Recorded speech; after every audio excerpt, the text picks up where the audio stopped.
Hej Nina, Hej Nette. tak fordi du lige vil stille op til en lille interview. Ja. Det er jeg glad for. Du har været i et forløb ved mig i forhold til primært angst. Ja. Ja. Hvordan har din oplevelse af at gå i terapi ved mig været? Jamen altså, jeg synes, jeg er meget hurtigt har følt mig tryg i dit selskab. Og jeg har ikke prøvet at være i terapi før. Så det var sådan lidt på den ene side med, at hvordan er det lige at komme og snakke med en fremmed om alle sine tanker og følelser af det. Men samtidig også, at jeg var godt klar over, at jeg var et sted, hvor jeg havde brug for hjælp, og ikke kunne klare det selv. Så jeg tænkte, hvad er det værste, der kan ske, nærmest, ikke også? Og så tog jeg ud, og allerede for første gang følte jeg mig tryg ved dig. Ja. Og synes, det var nemt at åbne op for dig og tale med dig. Ja. Så det har været meget positivt oplevelse. Ja, det er jeg glad for. Hvad betydning har terapien haft for dig? Jamen, den har jo haft en stor betydning, fordi jeg har arbejdet meget med mig selv igennem terapien og de værktøjer, du har givet mig. Og fra ikke at kunne rigtig noget på grund af min angst, har jeg jo ligesom langsomt kommet mere ud og eksponeret og fået mit liv tilbage, så jeg kunne gøre flere ting, og jeg har også lært ligesom at blive mere bevidst om mine egne følelser og behov, og blive bedre til at sætte grænser og sige fra. Ja. Ja. Hvad har sådan gjort den største forskel? Jamen, det har faktisk nok været det der med omkring mine tanker, og hvor stor magt de egentlig havde over mig. Og at det var meget negativt, mine tanker. Så det har jeg jo skulle arbejde rigtig meget med, og vi har arbejdet med mine overbevisninger, og jeg ligesom skulle lave nogle nye, mere positive, og tænke lidt mere positivt, og prøve at tankerne ikke styrede så meget, at det blev mere sådan bare luft egentlig, og jeg var mere nærværende. Og det synes jeg er blevet. Det har været svært, fordi det var en dårlig vane. Men jeg synes virkelig, altså jeg er meget bevidst om nu, hvis det er lige pludselig kommer til at blive falde lidt hen i noget tankemylder eller sådan noget, eller bekymringer, og så er jeg ops på, at det skal jeg ikke, for det nytter ikke noget. Det gør mig ikke noget godt. Ja, det er godt at høre. Hvad er sådan den vigtigste læring, du har fået ud af forløbet? Jamen, det er nok også lidt det der med ligesom at tro lidt mere på mig selv, og lytte lidt mere til mig selv, og ikke være så optaget af andres behov, men ligesom finde lidt mere ro i mig selv, og mærke efter i mig selv, hvad det er, jeg har brug for, og så sige nej og sige fra, når jeg kan mærke, at det er ikke noget, der er godt for mig, eller det ikke gør noget godt for mig. Ja. Og at det er okay, at jeg gør det. Ja. Hvordan har du det så nu i forhold til, da du startede hos mig? Jamen altså, det er jo en helt anden Nina, der sidder her i dag, ikke også? Fordi jeg var jo kommet til et sted i mit liv, hvor jeg ikke kunne gå ud af huset nærmest, og jeg kunne ikke tage ud og spise med min familie, jeg kunne ikke køre bil, jeg var blevet sygemeldt på mit arbejde, og hele min livskvalitet, altså den var jo ikke til stede, altså der var jo ikke noget, hvilket også gjorde, at jeg blev deprimeret, fordi at der var jo ikke noget glæde, jeg kunne ikke gøre nogen ting, jeg havde ingen frihed til at gøre nogen ting. Og der er det jo anderledes nu, ikke også, at jamen, ved at jeg har eksponeret og sådan noget, jamen, så er jeg jo ligesom kommet ud for og jamen, nu kan jeg tage ud og handle, jeg kan gå en tur, jeg kan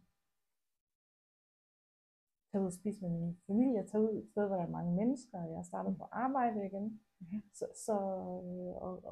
og kan komme rundt og har fået den der frihed, og at jeg ikke føler mig sådan hjælpeløs, og sådan alt det, der var trist og surt ved at ikke at kunne noget, altså det er væk, ikke også? Ja. Så jeg er meget gladere, og mere optimistisk. Jeg synes jo i starten, det var svært, det der med at skulle eksponere, og enormt grænseoverskridende, så det har jo ikke været nemt. Men at få de der sejre, og ligesom at have lidt tålmodighed med en selv, og tage små skridt, og ligesom fejre de fremskridt, der sker, selvom det ikke er noget stort, men at man har den der accept af, at det skal nok komme, og jeg gør det bedste, jeg kan, og så bare tage det stille og roligt. Altså. Ja.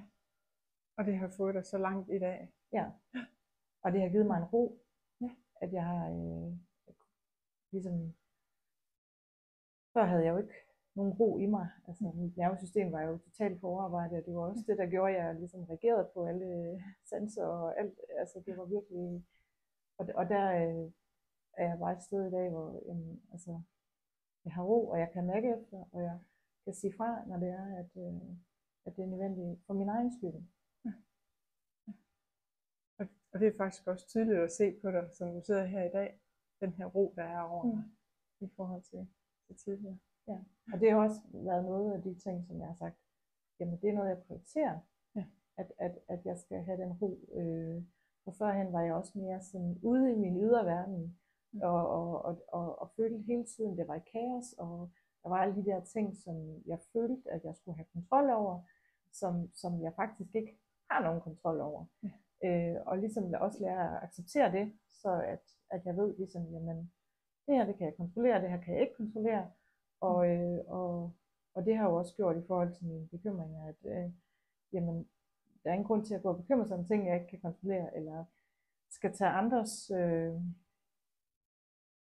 problemer, eller udfordringer, eller sygdomme, eller hvad det end er på mig, og løse det. Så det har jeg også ligesom været med til at give mig den ro, at jamen, det er slet ikke noget, jeg skal forholde mig til. Altså, jeg skal bare være der og lytte for andre, men det er ikke noget, jeg skal tage på mig, og så skal jeg... Og det har så også gjort, at det har øget din egen kontrol, altså din følelse af selv at være i kontrol, og have den her indre ro. Ja. Super godt. Hvordan har du sådan oplevet mig som terapeut? Jamen, jeg synes jo, du har været fantastisk. Jeg synes, som jeg sagde før, at jeg har været tryg ved at tale med dig, og det er også det der med, at jeg har jo ikke skulle tænke på, at hvad jeg sagde til dig i forhold til dine følelser, eller sådan, altså jeg har bare kunne tale frit i forhold til, hvad der har været mine tanker og følelser, og du har lyttet, og du har jeg har ikke følt, at jeg er blevet set ned på, eller gjort til skamme over de ting, som jeg har tænkt eller følt. Og det har været en enorm befrielse, at jeg bare har kunne tale med dig, og egentlig fået, altså, blevet accepteret for den jeg er, og for det jeg føler og tænker. Ja.